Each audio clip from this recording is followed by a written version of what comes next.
So this is a follow-up video to my self-authoring suite videos, where I did the past authoring suite, the present authoring suite, which includes faults and virtues, and the future authoring suite. And it's been a month since I finished all those, and a lot's changed since then.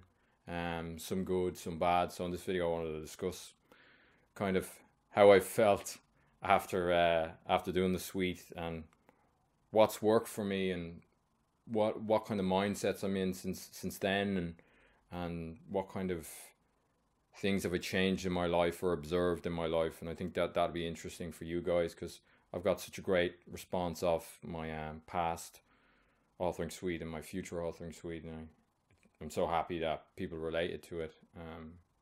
And it's a really good feeling to get a response like that. And I think this follow-up will be useful for those of you who are either thinking about doing the program or are in the middle of the program, and finding it difficult to finish, and concerned to how it will change you, or change your mindset, or change how you view the world, how you operate in the world. So I wanna start by saying that I think since the month that's gone by, I've had a lot of insights each and every day about who I am and how I interact with the world, and where's my place in the world, and how does a creative fit into this world, like a creative is in myself, and how can I like lean towards a future that I want, and remove myself from the unbearable presence, and choose strong options as opposed to weak options that make me feel weaker. And I've always been someone who's good at nailing down habits, and say, I'm going to do a workout today, and then I'm going to tidy my room, I'm going to read a book, I'm going to do whatever job I need to do. And I've been journaling for 4 years now, which is interesting. So in tandem with this self-authoring suite, I've just come up to my basically 4 years of journaling, and that's really helped me as well. So I've been very active and on my own case, working on internal stuff, and also I went to counseling. I don't go to counseling anymore, but that's helped a lot. And I guess I've always wanted to operate from a place that best serves me, from an internal place.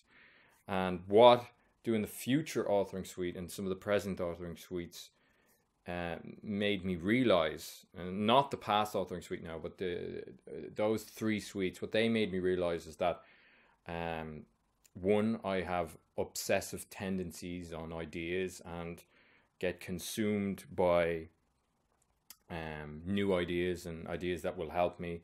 And even to a certain extent, I got consumed by the self-authoring suite. I did it at such a fast pace, and I guess when anyone, and I know this to be true for a lot of my friends and people I know, that oh, I'll just do this program, and then these problems will be solved, but then new problems come in their place, which is a good thing, because change is obviously for the betterment of yourself, to keep changing. But what I did realize is that I have an obsessive and constant working on my internal world, because I think I've always, my own philosophy has always thought that that's the most important thing, to work from within outwards. And it's been in all the work practices that I've done. But the one thing that I haven't tackled, which is really interesting, is that I haven't been putting enough of my work out into the external world, and waiting for a reaction from my work. So that extroverted side of myself, putting out work, putting out art, putting out videos or whatever, I wasn't exercising that. I was just mining away in my own room at my own little ideas, and waiting for the right time, as it was, to give out my ideas into the world. And because of that, the future authoring suite really made me think about, like, yeah, I really need to start putting things out there now, because if I keep doing internal work, internal work in my own mind frame, in my own set of framework or set of rules, then I'm not going to go anywhere. Nothing's gonna. I'm not gonna. Nothing's gonna really progress. It's just gonna be an echo chamber inside my own head, and that's not gonna be beneficial for me in the long run. And that was a really shocking thing to me, because I think I held this idea really dear to me, that internal work is where it all happens. But now my philosophy is kind of changed in the sense that I really need to, leave the internal work alone for a good while more. And I guess I'll always do that, because that's an interest of mine, but really try to put as much as my own work out there. And I mean, I think I've really done that the last while, especially last month. I've been trying to make work every day and not give myself excuses. I haven't really talked about this in my other suites, but like, I'm trying to be more honest as I go along in these videos, and the career path that I was on, or that I'm on now, I had the realization that no matter how much work I put into this, and no matter how hard I go at this, acting thing, it's not going to result in me making like a proper living out of that, or I'm not going to climb that ladder in the way I want to, with how it is currently for me right now. Like I've really put all my energy into trying to make this thing work, and I've had the realization it's not gonna for the time being anyways, in the route, in the way in which I've been attacking it, that's not gonna work. So I kind of met the self-authoring suites at this point, and this cross in the roads, and I spent a few days, weeks thinking about what was I going to do next, and how could I go down a different path and work along that, and reignite my excitement in a different way of achieving the same thing, because I mean, I had to do it, because I mean, the acting thing was really, really disappointing me, and I loved the work side of things. I enjoyed, acting, and then, but getting work is so rare, and there's so much disappointment, and I just didn't want to wait for the phone call anymore. It's just, I feel it's just not part of me to do that, and it was making me really upset for a really long time now, and so I just kind of grabbed myself by the balls and go, look, I'm not going to wait around. I'm not going to wait. I can't wait anymore. Like I'll just slip back into a depression if I wait. And since then, since I made that decision, like, okay, I'm going on a different course. It has been difficult, but that disappointment there, or that kind of that little voice inside me going, Jesus, this probably, you may never be found out, or this may never work for you.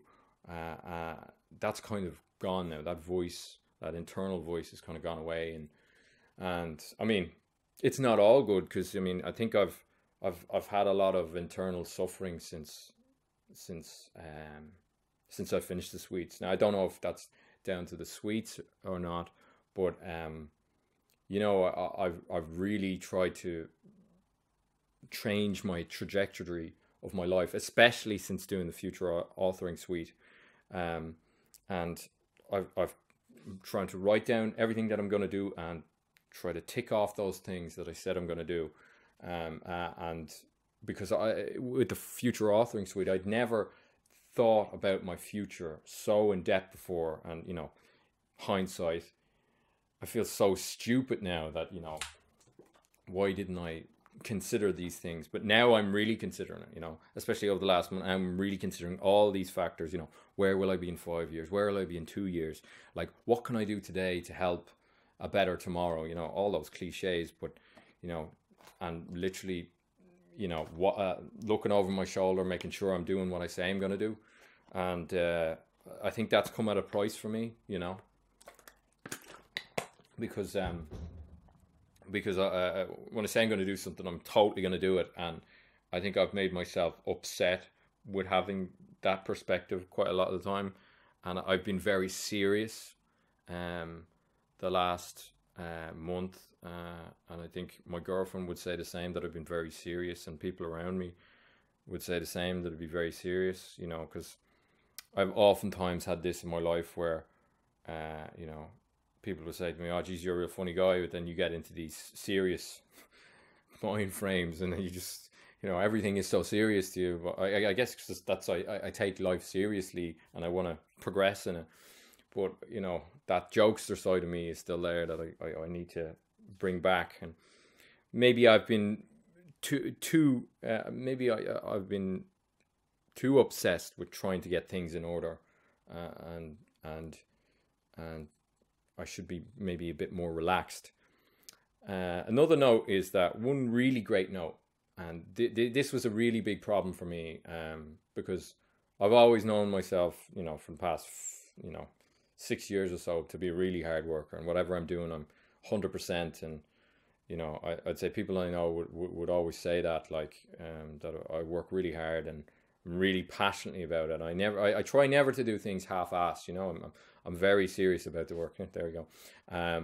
You know, and I try to not get my ego involved in it as much as I can, and even if I feel shit, you know, okay, no, I'm going to keep going.